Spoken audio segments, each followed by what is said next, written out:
Good evening, everyone. Thank you so much for joining me today. My name is Stewart. I am the founder and lead financial coach at Do Better Financial, and happy Monday to you. It is Indigenous Peoples Day. If you have not heard the true story of Christopher Columbus, feel free to check it out in my feed. You probably will be a little bit surprised. Let's just put it like that. I would also like to wish my oldest nephew a very happy birthday. He is turning 24 today. Happy birthday, Chris. Keep doing what you're doing. Keep striving for your dreams and do not give up. Love you very much. So today's video, we're actually going to talk about cost versus value. So this all actually started a couple of days ago. One of my coworkers said that she was going to buy me a new lunch kit. And I honestly didn't think anything of it. I thought my lunch kit was fine. It totes around my lunch, which is definitely the first and foremost important thing about a lunch kit, but I actually have probably an odd request of my lunch kit. I like for it to carry my book as well. Hey Lonnie, thanks for joining us today. I like it to carry my book as well. I didn't bring it in because it's a pain in the butt to carry around. Hi Chris, thanks for joining us today. But it actually has a little slot where I slide whatever book I'm reading at the top. I can fit in fat books, skinny books, whole 9 yards, and then my lunch goes on the bottom, and it's hard, so even if I have something soft or crunchy, my book's not going to crush it. Right? And I love my lunch kit. I probably bought the lunch kit 7, 8 years ago-ish. I know, but it works. It serves my purpose. But when the thought came up of possibly getting a new one, I balked at the cost to possibly purchase something that looked even remotely similar to what I currently have. Hi Phyllis, thanks for joining us today. And what the prices were, don't laugh at me, they were probably in the $25 to $30 range, and I'm pretty sure I paid less than $10 for this lunch kit 10 years ago, but still, right? And that kind of brought up this idea of cost. I found one that was about $16 that looked like what I have, and of course it was on Amazon, and the main thing that you do when you're on Amazon is check out the comments, right? So I check out the comments, and people are like, oh, it tears up. I had it for 6 months, and it already tore, and da-da-da-da-da. And I was like, oh, well, it's what I want, and it's the price I want, but I don't want it to fall apart, which brings up cost versus value, right? So let's get some definitions. Cost is the price you pay to acquire, produce, accomplish, or maintain something. So for instance, if you say you want to buy this pen, you would ask me how much it costs, and I would give you a number. I'd say it's 25 cents or whatever, right? That's cost. Value is the importance, worth, or usefulness of a thing. And this is more subjective. So it's more about what you need, what problem it solves for you, how badly you need it. So for instance, if you are a pen salesman and I try to sell you this pen, you're going to want it for free. However, if you're somebody who desperately needs to write down the phone number of the girl you just met that you think is going to be your new wife, or the guy you just met that you think is going to be your husband, you probably pay me a lot of money to use my pen because the value would be different based on your current need. So here's another example of value. The question that I posed today on my page was about how much you would spend on a lunch kit. And one of my friends, hi Jonathan, thanks for joining us today. One of my friends, Erin, talked about how she had bought her daughter a $25 lunch kit and a $40 bento box. If you're not sure what they are, you can look them up, or you can actually look in the comments of that feed. She put a picture, she linked to the one that she bought for her daughter. But, somebody was like, oh my gosh, I can't imagine spending $65 for, something for my kid's lunch. And she explained that they had a very hard time getting her daughter to eat. And this box and the process and setup of utilizing the box for lunch got her daughter to eat. So for her, $40 was cheap to make sure her child ate. So this is the idea of value. It's not just about how much a thing costs, but what you expect from it. So the last thing we want to talk about in the realm of cost versus value is hidden cost. This is the one that usually catches us by surprise. So think about when you go buy a car, right? you obviously have to pay for the car, and you know you have to pay for gas, but sometimes you forget about things like oil changes, maintenance in general, and then there's the even more hidden costs like, how much we have to pay to maintain all the roads, and how much, in Houston we know about this, how much all of that paving does to our drainage, especially when we haven't paid the amount of money necessary to install that drainage after we pave over all our grass. It ain't everybody, it's somebody's fault, but it's nobody's fault because we did it, over the last 30 years. Now we just got to fix it.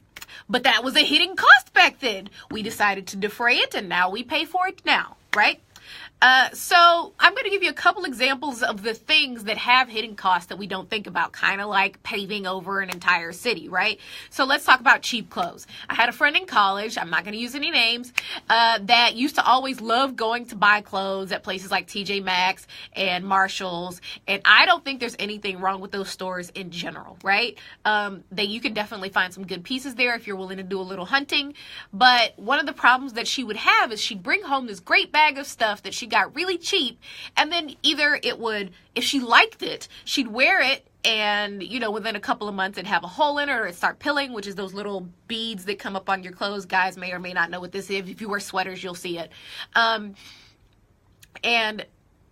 Or she would never wear it because it wouldn't fit properly. It would hang a little awkward because a lot of those things end up being not quite the right cut, or not the size it says it is, or things like that. So at the end of the day, did she really get a good deal? Was the goal to just have a piece of clothing to wear once, and this is the key, or was the goal to have something that she could continue to wear all of the time? And then there is the hidden costs again of things like, and no, people don't usually like to talk about it, but the sweatshops that create those cheap clothes that have people working there that don't make a living wage. It's very, it's obscured from our sight because frequently they don't live here, although sometimes they do, especially in California. But these people are real, collateral to our need for cheap clothing and our, desire to pay as little as humanly possible for what we would think or what we would like to be high quality clothes. The other one is buying versus renting. So a lot of people are looking for homes, especially after Hurricane Harvey and the others that have devastated the southern United States. And it seems like, a simple choice if you're in an area where if you were to get a mortgage, or a city rather, if you were to get a mortgage that's cheaper than rent, then a mortgage is a better idea. You should just buy a house. But you're forgetting about some of the other costs that come along with it. The biggest one tends to be maintenance, especially if you buy an older home. When you rent, if something breaks in your wall, if the pipe leaks, if the toilet's running, if the air condition breaks down, that's included in your rent. You call the landlord, they take care of it. You also don't think about things like time. So when it comes to maintenance, it's not just things that need to be fixed that you have to pay for. It's also things like cutting the grass, right? You don't necessarily want to spend your entire Saturday cutting the grass, but if you buy a home, especially one with an HOA, somebody's going to be cutting your grass. Last but not least is commute and location. In a city like Houston, that is probably one of the biggest reasons that a lot of people my age aren't buying homes, is because if you want to afford one, hi James, thanks for joining us today. If you want to afford one, you got to move out to Katy, you got to move out to Sugar Land, you got to move out to Timbuktu to afford the type of home that you would want for the money that you have. So it's, you've got these trade-offs, these hidden costs that are going on in the background that you don't always evaluate when you're first deciding to buy. You're looking at the sticker price and forgetting about the real price. So here are some considerations where you're trying to make a purchase, trying to decide what you want to buy and if you want to buy it. First question, what do I need? So for me, in the lunch kit situation, I want a lunch kit that will hold my lunch and my book, and that will not crush my lunch if it is soft. Sounds ridiculous for most people, but that's what I want. But if you are, going through this, and I kind of went through this some when I was trying to make a Christmas list so that people could know what I want. I was like, man, I don't have a lot of stuff I really like that I want. Nothing is an acceptable answer to the question of what do I need / want. That's an acceptable answer. And you can, direct people to make donations in your name, or you can tell them that you want them to come over and make cookies, whatever. Question number 2, do I already have something that fills this need? this is the question where I realized that I don't actually want a new lunch kit.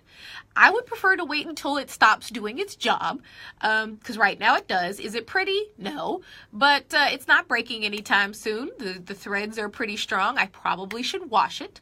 That's a fair assessment. But other than that, it fits my need. Or if you're needing something, this is the next question, how long do I need it? So this is a question that came up when one of my friends was talking about going to a Halloween party. She was going to rent a costume. And I was like, that's a really good idea, because in reality, to get the kind of costume that you might want, one that looks good, is authentic, it's not that cheap, polyester, not that there's, if you want a nice one. Hi, Kristen, thanks for joining us today. If you want a nice costume, you're going to have to spend some nice clothing money, and that's not necessarily what you want to do. So one of the options is renting, because you don't necessarily need the costume forever. You just need it for a little bit. So renting things that you don't need all the time, like carpet cleaners, or if you're a person who needs to move, that doesn't necessarily mean you need to buy a 2-ton truck. Maybe you just rent something from U-Haul, things of that nature. Or if you know somebody who already has it, that's always a good option as well. Question number 4 and 5 are similar. How much am I willing or able to spend right now? And how much am I willing or able to spend in the future? And this goes to that hidden cost. So if you're only able to spend, $5 or $6 to buy a shirt right now, the question is, how long do you expect that shirt to last? Because if you expect that shirt to last 5 to 10 years, you need to, or if you're going to need a shirt of that type for 5 to 10 years, you need to plan to buy another one of those every couple of years.